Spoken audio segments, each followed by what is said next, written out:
सुन रहे हैं रहस्यमयी कहानी शैतानी रस्में। निकी ने जब सुना कि सुमित्रा सौदामिनी को पीयूष के साथ गांव घूमने की इजाजत दे रही है, तो उसने भी सुमित्रा से बाहर घूमने की इच्छा जाहिर कर दी। लेकिन सुमित्रा ने ये कहते हुए साफ मना कर दिया कि जब तक रस्में पूरी नहीं हो जाती, वो हवेली से बाहर नहीं जा सकती। उन्होंने निकी को कुछ समय के लिए बगीचे में घूमने को कहा। निकी बगीचे में आ गई, लेकिन वहां एक आवाज उसे बार बार अपनी तरफ बुलाई जा रही थी। निकी आवाज की दिशा में बढ़ी। उसने अपना अगला कदम बढ़ाया और दोनों पेड़ों के दूसरी पार निकल गई। अब वो ऐसी जगह खड़ी थी कि उसकी आंखें आश्चर्य से बड़ी हो चुकी थी। उसके लिए ये बिल्कुल नया और अविश्वसनीय था। वो समझ नहीं पा रही थी कि उसके साथ आखिर हो क्या रहा है। वो उस जगह को देखकर खुद में बड़बड़ाई, अब ये कौन सी जगह है और मैं अचानक यहाँ कैसे? वो इस जगह को गौर से देखती हुई बोली, ये जगह मुझे कुछ कुछ जानी पहचानी सी क्यों लग रही है। ऐसा क्यों लग रहा है कि मैं यहाँ पहले भी आ चुकी हूँ, लेकिन कब? वो सोच में डूबी हुई अभी एक ऐसी जगह पर खड़ी थी जहाँ चारों तरफ सिर्फ और सिर्फ कटीली झाड़ियाँ ही दिखाई पड़ रही थी।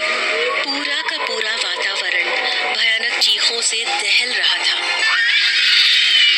ऐसा लग रहा था मानो वो नर्क में पहुंच चुकी है। आसमान में ढेर सारे चील और उल्लू मंडरा रहे थे। उसने जैसे ही एक कदम और आगे बढ़ाया, उसके पैर में एक नुकीला पत्थर चुभ गया। वो कराहते हुए तुरंत ही वहां बैठ गई और धीरे से पत्थर निकालने की कोशिश करने लगी। वहां का पूरा रास्ता नुकीले पत्थरों से भरा पड़ा था। सामने ही एक झरना पहाड़ की चोटी से गिर रहा था। निकी की नजर जब उस पर पड़ी तो वो ये देखकर हैरान थी कि पानी का रंग खून की तरह लाल क्यों है। वहां का भयानक वातावरण देख निकी को उस स्थान पर हल्का हल्का डर भी लगने लगा था। उसने पैर में चुभे पत्थर को बाहर निकाला और खड़ी होने की कोशिश करने लगी कि तभी उसकी नजर सामने से आते एक दुबले पतले बदसूरत से खरगोश पर पड़ी। वो खरगोश फुदकता हुआ निकी के पास आया और उसके पैरों में दुबक गया। निकी ने मुस्कुराते हुए प्यार से उस खरगोश को हाथ में उठा लिया और बोली, क्या हुआ तुम्हें? तुम्हें भी डर लग रहा है यहाँ? हाँ? और तुम इतना कमजोर कैसे हो गए? अचानक उसकी नजर खरगोश की आंख पर पड़ी। उसकी आंखें नम थी। उस खरगोश की पीठ पर दो धारी बनी हुई थी। उसे देखते ही अचानक निकी को सब कुछ याद आ गया। वो खुद में बड़बड़ाई, ये तो वही खरगोश है जब मैं उस दिन सपने में परियों की नगरी जैसी जगह पर पहुंची थी। लेकिन ये यहाँ कैसे पहुंचा? उसने दोबारा से चारों तरफ देखा। उसके आश्चर्य का ठिकाना नहीं रहा। ये जगह बिल्कुल परियों की नगरी की तरह दिख रही थी, लेकिन उस तरह खूबसूरत नहीं थी, बल्कि उजाड़ और वीरान सी दिख रही थी। तभी उसकी नजर उस तालाब में गई जिसके अंदर से उसकी ही परछाई ने उस पर ही तीर चलाया था। वो हैरान होकर उस तालाब को देखने लगी। उसके पानी का रंग अब काला पड़ चुका था। वो आश्चर्य करती हुई बोली, आखिर इस जगह को हुआ क्या है? ये तो वही परियों वाली जगह सी है। इतना खूबसूरत स्थान अचानक इतना बदसूरत कैसे बन गया? आखिर यहाँ हुआ क्या था? वो ऐसा सोच ही रही थी कि उसी समय खरगोश उसकी गोद से उछला और फुदकते हुए आगे बढ़ने लगा। निकी बड़बड़ाई, अब इसे क्या हो गया? ये क्यों भागा जा रहा है? वो भी उठकर उसके पीछे पीछे जाने लगी। अचानक उसकी नजर सामने एक गहरी खाई पर पड़ी। खरगोश खाई के अंतिम छोर तक पहुंच चुका था। निकी चिल्लाई, रुक जाओ, गिर जाओगे, रुक जाओ। लेकिन उसी वक्त खरगोश ने खाई में छलांग लगा दी। उसे बचाने के लिए निकी ने भी छलांग लगा दी। वो सीधे खाई में जमे पानी में गिर पड़ी और डूबने लगी। वो सांस नहीं ले पा रही थी और उसे लगने लगा कि अब वो मरने वाली है कि अचानक उसकी चेतना वापस लौट आई। वो जोर जोर से हाँफ रही थी। अचानक उसे महसूस हुआ जैसे वो पानी से बाहर आ चुकी है। उसने अपने आसपास देखा तो वापस वो उसी बाग में खड़ी थी। वो चौंकती हुई बोली, ये मेरे साथ क्या हो रहा है? वो जगह बार बार मेरे सपने में क्यों आ रही है? कभी मैं वहाँ की राजकुमारी लगती हूँ तो कभी वो स्थानीय खंडर लगने लगता है।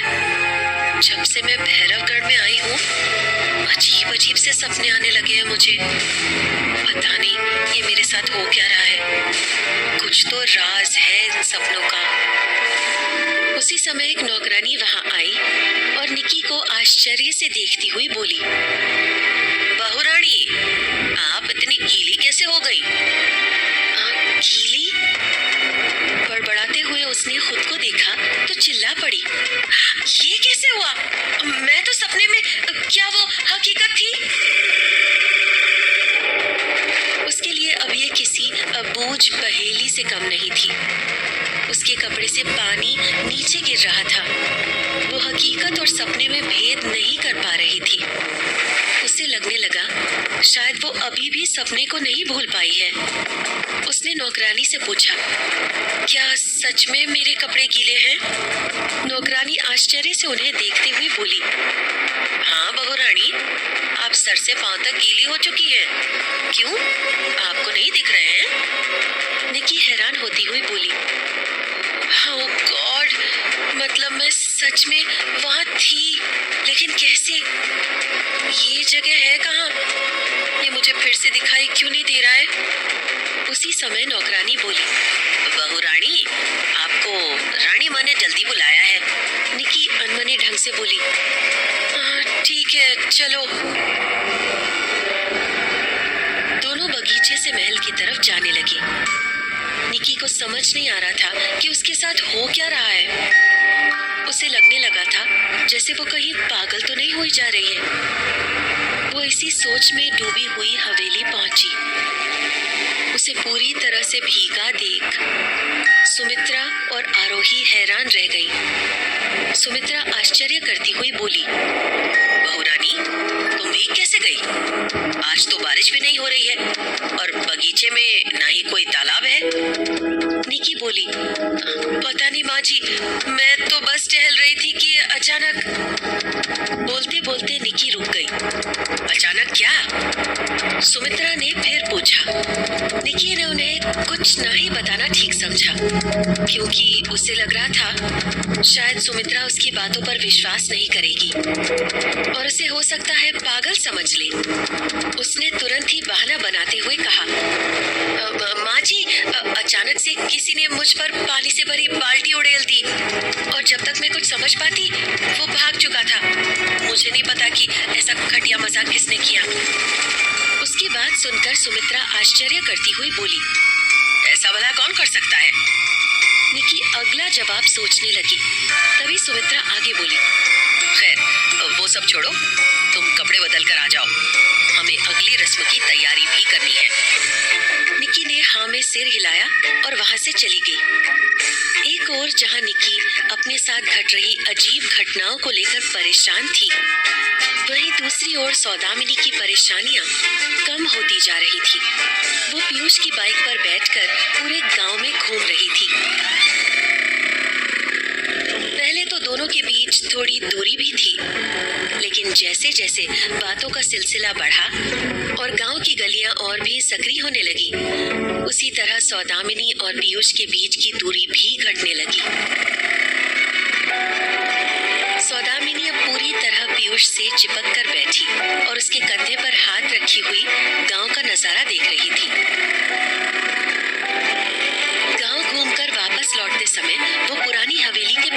पहुंचे। उस हवेली को देखते ही सौदामिनी ने पीयूष को बाइक रोकने को कहा। पीयूष ने अचानक से ब्रेक लेते हुए कहा, क्या हुआ? आपने यहाँ क्यों बाइक रुकवा दी? सौदामिनी बाइक से उतरते हुए बोली, ये सामने जो थोड़ी दूरी पर हवेली दिख रही है, ये भी आप ही लोगों की हवेली है ना? पीयूष हाँ में सिर हिलाते हुए बोला, जी हाँ, ये हमारी पुश्तैनी हवेली है, लेकिन अब हम लोग यहाँ नहीं रहते। सौदामिनी ने हवेली की तरफ देखते हुए कहा, लेकिन क्यों? हवेली तो शानदार दिख रही है। हाँ, थोड़ी पुरानी जरूर है, लेकिन रेनोवेशन करने के बाद अच्छी दिखेगी। पीयूष गर्व से हवेली की तरफ देखता हुआ बोला, हाँ, हवेली तो शानदार है, लेकिन मैं इस बारे में कुछ नहीं जानता। मैंने जब से होश संभाला था, उसी नई हवेली को अपना ठिकाना माना। शायद माँ आपको इस बारे में कुछ बता पाए। सौदामिनी पीयूष की तरफ देखती हुई बोली, एक तो आप मुझे पहले आप कहना बंद करें। मेरा नाम सौदामिनी है और आप मुझे सौदामिनी कहकर बुलाएं तो अच्छा लगेगा। पीयूष मुस्कुराते हुए बोला, मुझे पता है, लेकिन तुम्हें नहीं लगता ये काफी लंबा नाम है, सौदामिनी? ऐसा लगता है जैसे कोई मोल भाव कर रहा हो तुमसे। कहते हुए पीयूष हंसने लगा और फिर उसे जैसे ही ये एहसास हुआ कि शायद सौदामिनी को थोड़ा अजीब लग रहा है, वो उससे माफी मांगते हुए बोला, माफ करना, मैं तो बस मजाक कर रहा था। सौदामिनी मुस्कुराते हुए बोली, इट्स ओके, वैसे आपका जो मन करे आप मुझे बुला सकते हैं। पीयूष सोचता हुआ बोला, ठीक है, तो मैं आपको आज से सिर्फ मिनी कहकर बुलाऊंगा, ठीक है? सौदामिनी ने मुस्कुराते हुए कहा, ठीक है, अब चलिए वहाँ, मुझे वो हवेली देखनी है। वो वापस बाइक पर बैठ गई। पीयूष ने अपनी बाइक पुश्तैनी हवेली की तरफ मोड़ ली।